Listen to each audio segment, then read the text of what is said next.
6h, 8h, matin première. Et ils sont deux aujourd'hui, vos invités Rachel Crivellaro. Rachel, on va revenir sur les élections au Congo. Oui, bonjour Floribert Anzolini et bonjour Olivier Kamitatou. Alors, Olivier Kamitatou, vous êtes un ancien ministre, actuellement directeur de la communication de Martin Fayoulou, le principal candidat d'opposition et pressenti comme peut-être futur vainqueur de ces élections. Et Floribert Anzolini, vous êtes un des cofondateurs du mouvement Filimbi, un mouvement citoyen pro-démocratie. Alors, on l'a dit, ces élections congolaises, ça faisait un certain temps que la population les attendait. Elles ont été souvent reportées. C'est fait. On a voté dimanche dernier. Ça a été un petit peu difficile. À cette heure-ci, d'après ce que vous le savez, est-ce que vous pouvez parler d'un test qui a été démocratiquement réussi, Olivier Kamitatou?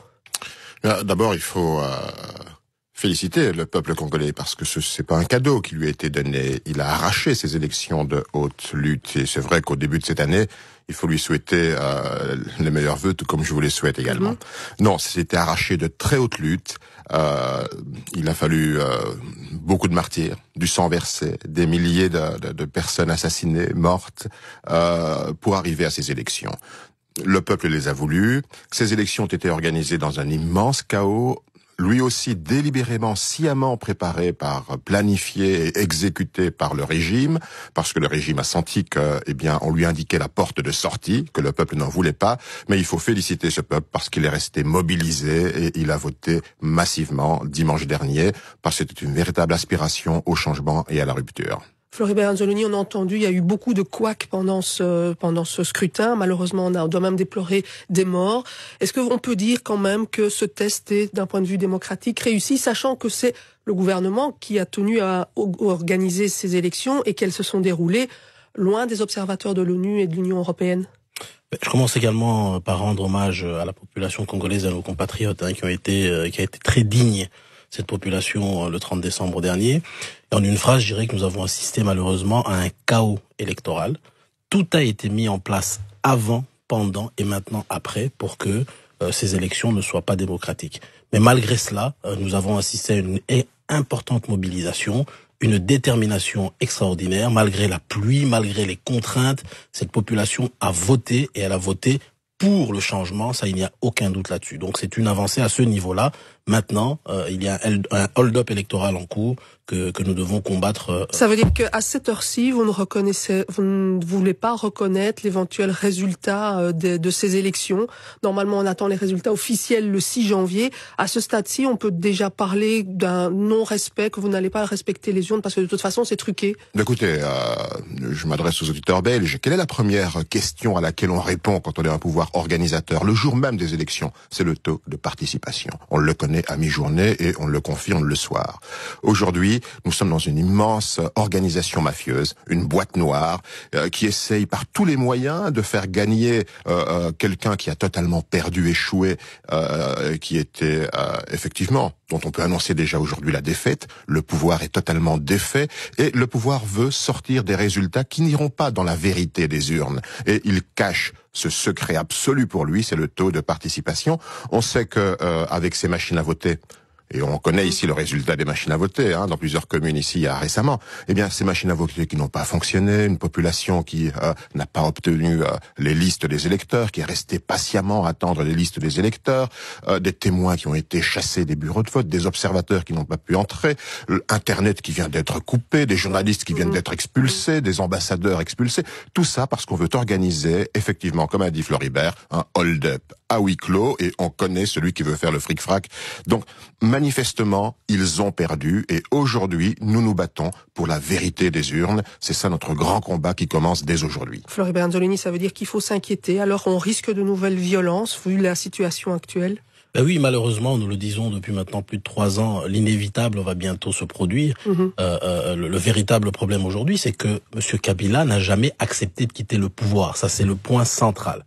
Il y a été contraint par une mobilisation populaire extraordinaire, par une pression extérieure, il faut le reconnaître, à certains niveaux très forte, et c'est pour ça qu'il a désigné son dauphin.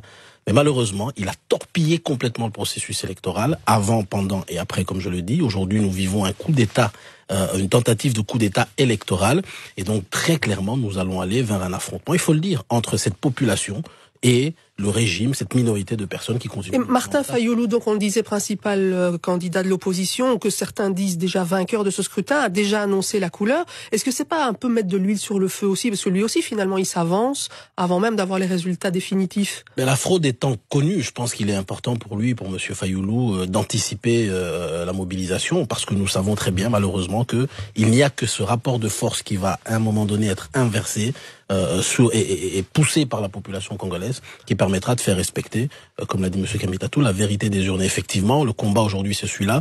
Nous nous battons pour des idées, nous sommes battus pour le respect de la Constitution, pour des élections démocratiques, ce qui n'a pas eu lieu, mais vu l'implication et l'engagement de la population, aujourd'hui nous allons nous battre pour que le vote de la population congolaise soit respecté. Alors Olivier Kamitatou, je l'ai dit, vous êtes directeur de la communication de Martin Fayulu. Martin Fayulu qui était un petit peu le candidat de toute l'opposition. C'est quelque chose qui avait été un petit peu sacralisé à Genève. Mais quelques heures après, Félix Tshisekedi qui fait sécession et qui présente sa propre candidature. Est-ce qu'au niveau de l'opposition, on estime être en position de force? Est-ce qu'il n'y a pas des risques également de division entre les candidats de l'opposition? Mais écoutez, la petite manipulation faite à la Constitution en 2011 pour revenir de 2 tours à un seul tour fait qu'il faut gagner absolument le maximum de voix. Martin Fayulu incarne véritablement aujourd'hui le changement, la rupture. C'est un homme qui s'est engagé aux côtés du peuple dans beaucoup de manifestations. Il était peu connu certes au départ, mais le peuple, comme a dit Floribert, veut un changement, une rupture. Aujourd'hui, elle est incarnée par Martin Fayulu. Il y a donc un visage, à une idée et à des valeurs. Donc c'est pour ça que Moïse Katumbi, Jean-Pierre Bemba, Moussa Nyamwisi, Pierre Lumbi, toute l'opposition s'est regroupée derrière un individu. C'était derrière Martin Fayulu.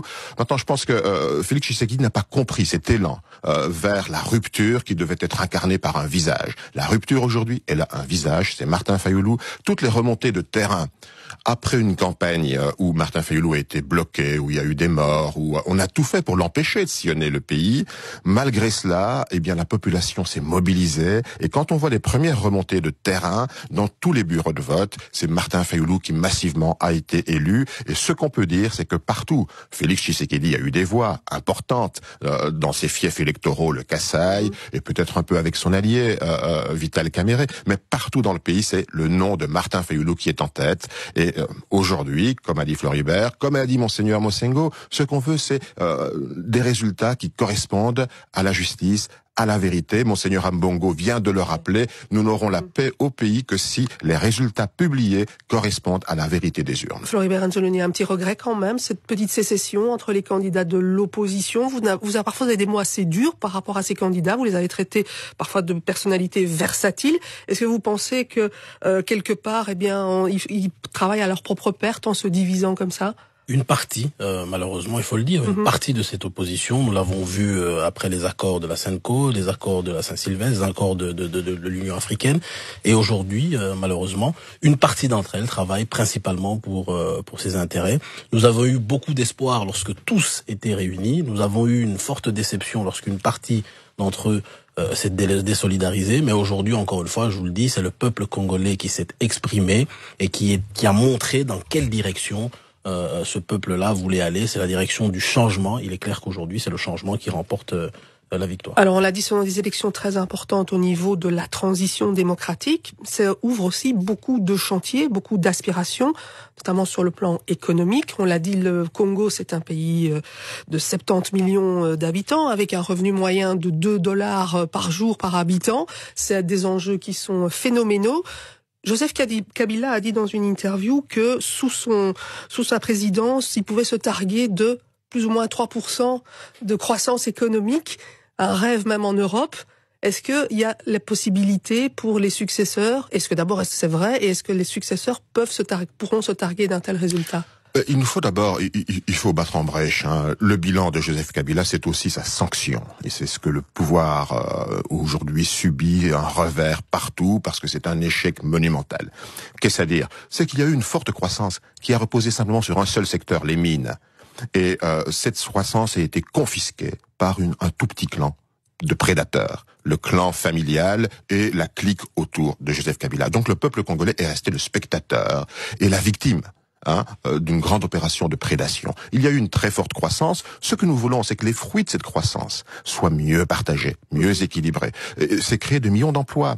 Nous voulons à la fois non seulement restaurer les valeurs économiques, la lutte contre la corruption, les vraies valeurs qui nous permettent d'avoir une économie compétitive, mais nous devons créer des millions d'emplois. Vous avez cité 70 millions d'habitants congolais. Aujourd'hui, nous sommes plus de 80 millions. On double de population tous les 25 ans. Ça veut dire que c'est un énorme enjeu à la fois économique, à la fois social. Il faut valoriser un formidable capital humain. Il faut diriger le maximum de ressources vers la jeunesse, vers la formation, vers l'éducation, pour pouvoir donner à chaque Congolaise et à chaque Congolais, le droit légitime de vivre en paix et de pouvoir s'épanouir dans un pays merveilleux. Floribert Anzoluni, vous avez donc fondé ce mouvement citoyen. Vous parlez, vous, d'un l'avènement du citoyen africain, avec une émancipation aussi sur le plan économique. Comment est-ce que vous voyez les choses, sachant que vous avez été obligé de vous exiler, vous habitez à l'étranger maintenant, parce que vous avez été, persécuté par le régime de Kabila. Comment est-ce que vous estimez possible justement cet avènement, et qu'est-ce que vous entendez par l'avènement du citoyen africain? C'est très simple. Dans nos pays africains, et en RDC en particulier, vous avez une minorité de personnes, malheureusement, qui prennent une majorité de la population en otage, qui détournent les ressources de cette population-là pour des petits intérêts personnels, et au final, la population, dans sa grande majorité, ne profite pas de ces ressources-là.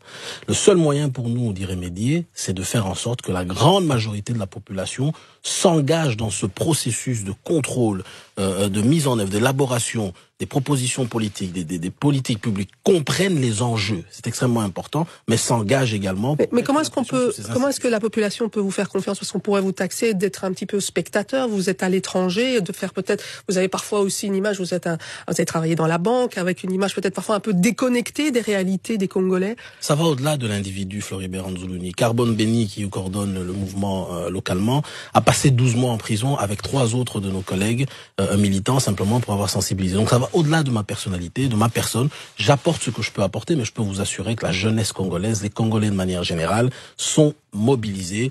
Vous avez des mouvements comme la Lucha, des mouvements comme Filimbi et d'autres mouvements citoyens qui ont vu le jour. Et croyez-moi, nous sommes mobilisés, oui. Alors tous les deux, petite question donc sur ces élections, on l'a dit, qui se sont passées un tout petit peu à huis clos, c'est-à-dire qu'il n'y avait pas d'observateurs de l'ONU ni d'observateurs de l'Union européenne. Est-ce que vous en voulez un petit peu à la Belgique d'avoir été un petit peu spectatrice, de ne pas s'être un peu plus impliquée dans ce scrutin? Au contraire, je pense que le gouvernement belge était exemplaire. Je crois que sa diplomatie a été courageuse et elle a conduit peut-être toute la communauté internationale à mieux regarder le Congo et à exiger réellement du pouvoir, que ces élections soient transparentes et répondent aux aspirations de la population. Donc, je crois qu'il ne faut pas jeter la pierre à la Belgique, loin de là. Je pense qu'elle était tout à fait exemplaire au niveau de la diplomatie. La Belgique a financé également des observateurs.